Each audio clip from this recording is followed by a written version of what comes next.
Patrick Poivre des Harvard, une ancienne candidate de télé-réalité avoue avoir été lourdement draguée par le journaliste. Ce mercredi 1er mars 2023, Laurent Argelier dévoilait un nouvel épisode du podcast La Série. Dans ce dernier, il recevait Marjolaine Buis, ancienne candidate de télé-réalité qui a révélé avoir été lourdement draguée par Patrick Poivre des Harvard. Ce n'est plus un secret pour personne, Patrick Poivre des Harvard est dans la tourmente depuis plusieurs années maintenant pour des faits d'agression sexuelle et de viol. Le journaliste star de TF1 aurait abusé de son pouvoir pour avoir des relations, non consenties, avec plusieurs femmes.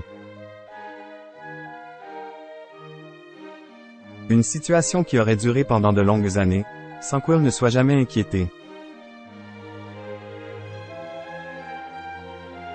C'est en tout cas ce que relatent de nombreux témoignages de victimes mais aussi de personnes qui ont déjà travaillé de près ou de loin avec des protagonistes de cette histoire. C'est le cas notamment de Thomas Hugues, son ancien Joker. Dans un entretien accordé à Buzz TV, du Figaro le 26 janvier dernier, il s'est confié sur le sujet. Je crois, sans l'ombre d'un doute, les femmes qui témoignent contre lui. Je connais et j'ai travaillé avec certaines d'entre elles et je les crois.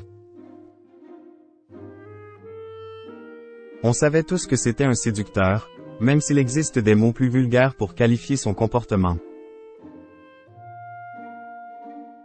Expliquait-il avant de préciser que personne ne lui avait dit clairement les choses durant les 15 ans passés au sein de la rédaction. Il voulait m'inviter en week-end.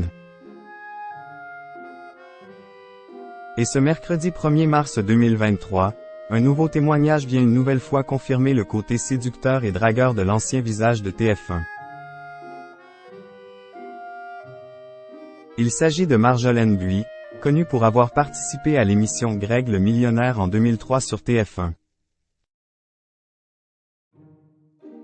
Elle était invitée dans le podcast La Série de Laurent Argelier, diffusée sur de nombreuses plateformes et est revenue sur l'attitude que Patrick Poivre des Harvard a pu avoir envers elle. Je n'avais pas senti que c'était quelqu'un d'agressif, ce n'était pas quelqu'un d'agressif du tout, mais par contre il était insistant.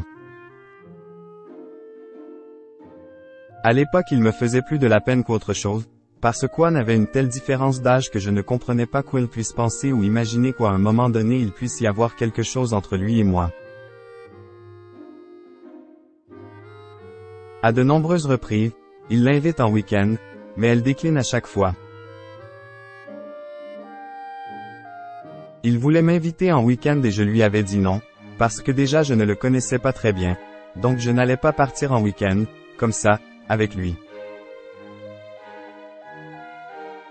Et surtout, je me sentais mal d'être dans un environnement clos avec quelqu'un que je ne connaissais pas très bien. C'était un peu gênant, concède-t-elle ensuite. Et pour tenter de la rassurer, PPDA lui aurait confié à plusieurs reprises que son fils serait présent et qu'il ne serait pas que tous les deux. Finalement, après plusieurs semaines dans cette situation, elle décide de bloquer son contact.